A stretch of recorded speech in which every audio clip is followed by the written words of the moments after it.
Het is ongeveer 13 jaar geleden dat de firma Stoffels uit Ljouwert 125 jaar bestaat.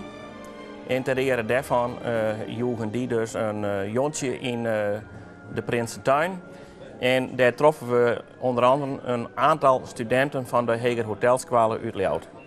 En toen ben we met die studenten in de kunde gekomen en toen hebben we gezegd van een studentenstad zoals Ljouwert, die zou toch eigenlijk een sigarenrookclub gaan maken, want dat hebben we net eens.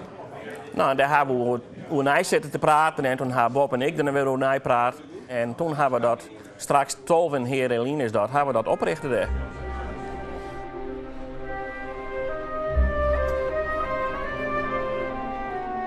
De roken van het jaar, ja, daar ben we in een aantal jaren mee begonnen. Op een suggestie van een van uw leden. Er is een beker gekocht toen en toen hebben we gezegd van ja, we moeten iets aparts erbij doen. Ja, waarom? Een aardigheidje meer. En hoe gedraagt een bepaald lid zich in de club? En er is altijd wel iets wat die opvalt bij een bepaald lid. En dat is toen eigenlijk een keer de aanleiding geweest door te zeggen van die moet eens een keer een beker hebben. De keuze is gevallen op een van onze trouwste leden, Kees Romein.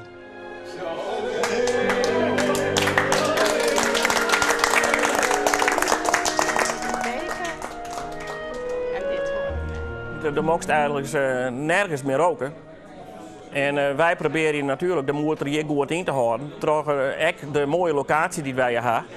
Dat we hierboven zitten kunnen roken. Dat het personeel hier net hoeft te komen. Er is hier gelukkig een goederenlift waar de drankjes en de hapjes naar boven gebracht worden kunnen. Waarom je jongens zelf altijd de boel weer op en we nemen het smarige spul van mij naar beneden. Dus daar komen je via echt geen andere mensen, alleen maar de leden van de club. Dus wat dat betreft hebben we toch nog een plakje. Maar ja, oors wordt het verdomde moeilijk om deze hobby nog met genootschapsleiden vol te houden.